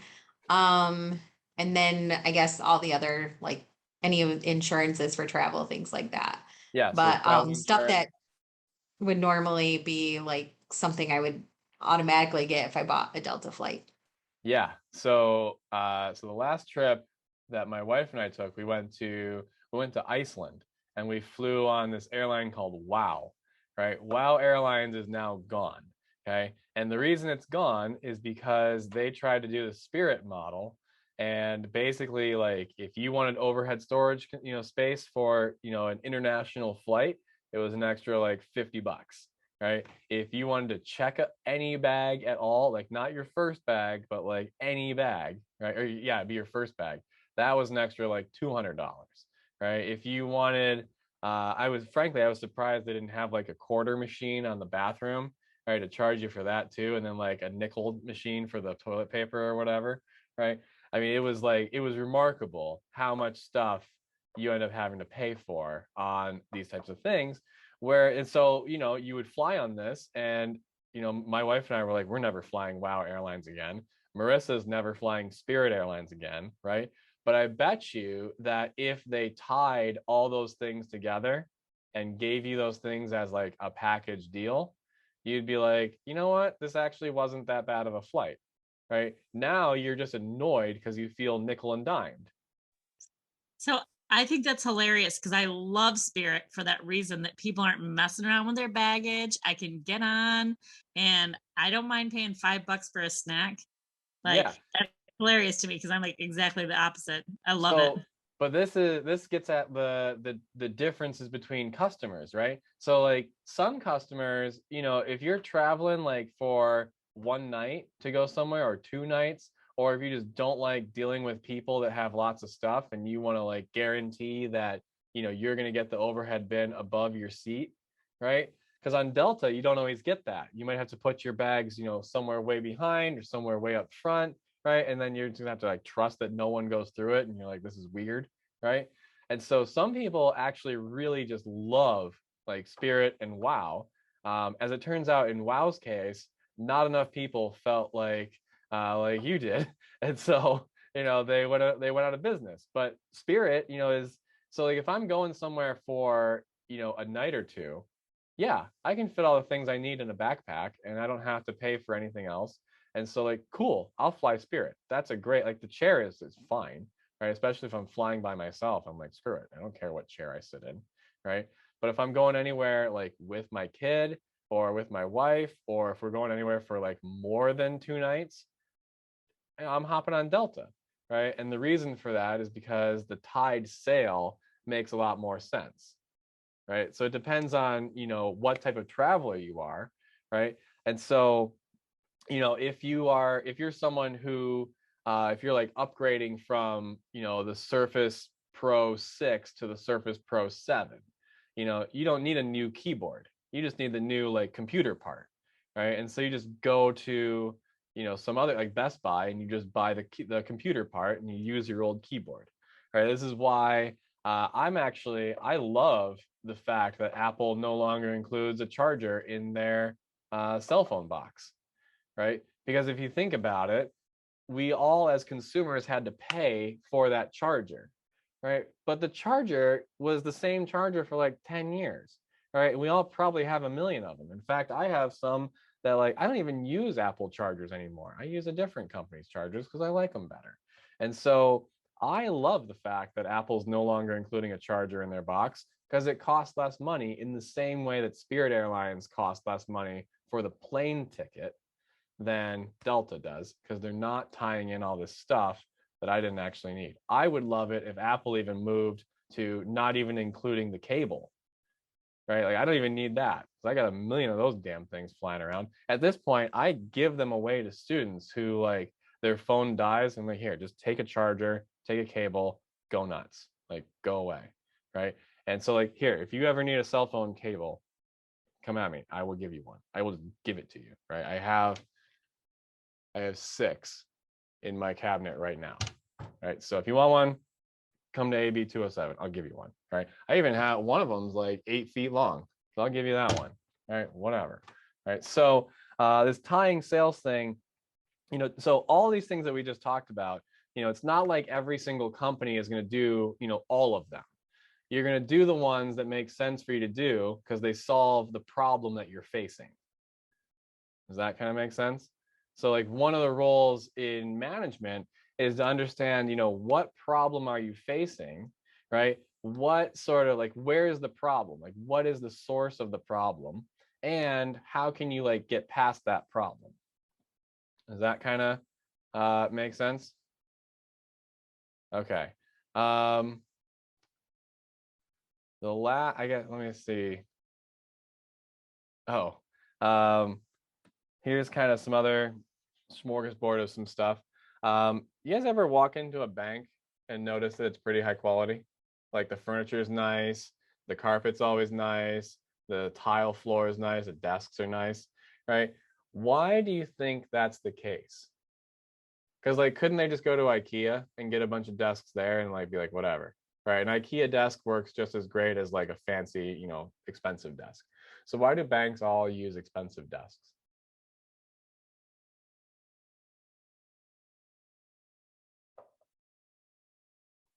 Or if you look at like the bank buildings downtown, they're all like super like fancy on the outside with like big columns and like marble everywhere, right? So like, why? Yeah, that's funny you say that because I bank with Chase, Mhm. and all of the older Chases that I know of are have all they're not out of business, but they've moved to really nice locations. Yeah, All of the ones that like used to be Fifth Thirds, but now there's something else. I mean, they've all shut their doors. Yeah. In fact, I don't know, did you see that the older Chase on Breton, over across from the street from the Breton Village, Yeah. that is closing. Oh, really? Yeah, and it's Oh. older. When you walk in there, it was massively older. And Yeah. so I think the thing is they want to portray they want to portray that they have what it is that they do, which is money. Yeah. So they want to show the customer that they have money, right? That they're successful. Here's kind of the other thing. So let's like think about this, right? If I walked up to you and said, "Hey, don't bank with Chase or Lake Michigan or anyone like that. Come bank with me, right? Just put the money in my Jetta, and you know, which is like a used, beat up Jetta that like it's scratched to hell and back because I thought I should, you know, clear the snow off with a shovel, and it turns out that scratches paint pretty deep. So like, good job, Dave, right? And so like I drive up and say, hey, you know, I'll give you, you know, they're all giving you like fractions of a percent on your checking account. I'll give you 25% return on your checking account, right? Just put your money in my trunk and let's go. How many of you would deposit your cash in my trunk? Yeah, why not? What am I probably going to do with it? You're gonna sucker punch me again. Yeah, look, Hunter, all I want to do is sucker punch you every day. And I know exactly where you're sitting right now, too. So I'm just going to walk over there and you're not even going to see me coming, Yeah, right? you told me your office number now, so I know where you're at too. Shit. All right, that's not good. Okay, so but why? So the big reason why banks do it is one, to portray success. Like there's no denying that part. But here's kind of the other thing. How easy is it to move a really expensive building? Yeah, can't be done, right? So the only way for a bank to recover the cost of an expensive building is to be there for a really long time and convince you to be a customer with them for a really long time, right? And it turns out that's what you want a bank to do. And so why do they invest in really expensive stuff? Well, it's to basically tell you, the customer, hey, we're going to be here for a while, right? And you should know that because of how nice and fancy our stuff is, right? So if you go bank somewhere and they have like IKEA furniture and everything, I would move to a different branch at the very least, right? And this is so the point of this to kind of do something to like give you a nugget to like chew on, right? Is what you should do, or what businesses typically do, is they have like a high cost, you know, up front, right? And then they generate, you know, small profit over a long, you know, time, right? And those small profits over a long time eventually, you know, make up for the large cost. Okay, so let me ask you this: what about celebrity endorsements?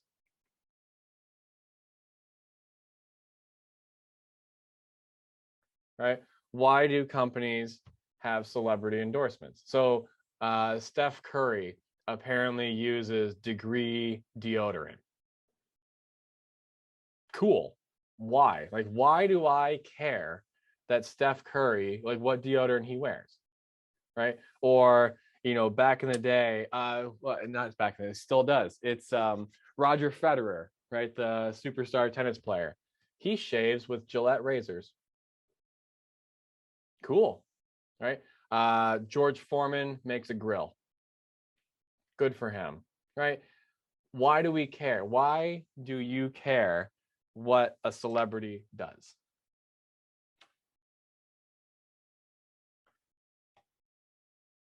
Right. So there used to be an advertising campaign for Nike shoes, and it was like "Be like Mike," right? Wear Nike, right? And so like if you wear Nike shoes, you'll be as good as basketball as Michael Jordan is, right? Clearly not true, right? Because I've been wearing Nikes for 30 years and I still can't make a basket, right? So like that's false, right? So should I sue them for false advertising?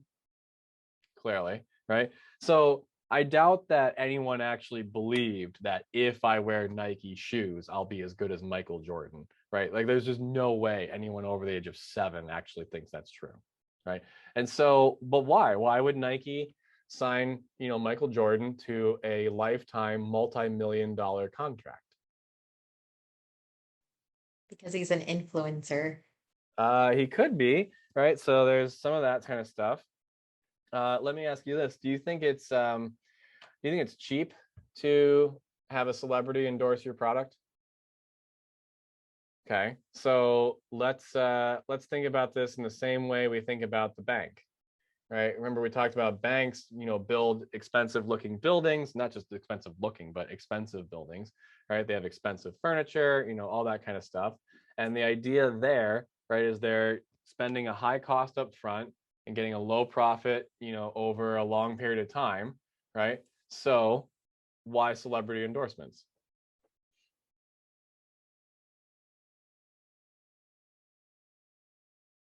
What type of company is most likely to hire a celebrity to endorse their product? A brand name company. Okay, so like a brand name company, one that probably intends to be in business for a really long time and also expects to be in business for a really long time, right? And so would you say that they're incurring a really high cost up front to generate a small profit over a long time? Right? So like Degree deodorant probably isn't making a whole lot of money off of each stick of deodorant, but they can say, hey, we had Steph Curry advertise or promoting our product, and we're willing to pay millions of dollars to Steph Curry to wear Degree deodorant because we're going to be here for a really long time. So not because Steph Curry wears it, but because Steph Curry was expensive to get to wear it, right? That Degree deodorant must actually be okay, right? So typically it's not always like high quality products that do it. So like you don't see too many celebrity endorsements for Ferrari, for example. But it's products that, people expect to be around for a long time. Okay. And all of this, I guess I should give you this headline. All of this is like, how do you communicate, quality to customers, right? That's kind of like the overarching heading here, right? So what you could do, right, as we just discussed, is you could incur a really high cost up front and then make back that cost over a long time. Okay. You could hire a celebrity to endorse your product, same kind of thing. What about warranties? What do warranties accomplish?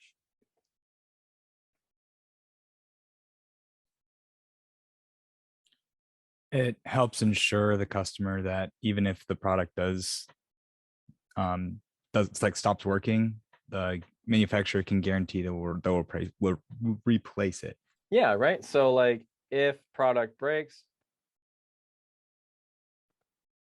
right, then you get a new one. right? And we'll pretend it's like a complete and like total warranty, right? So you don't have to pay for the new one, right?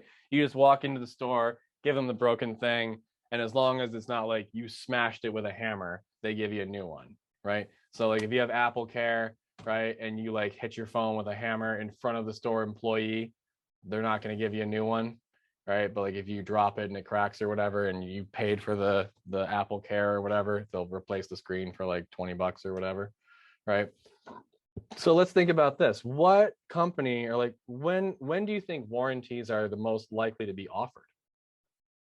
Are they going to be offered for like crappy products or high quality products?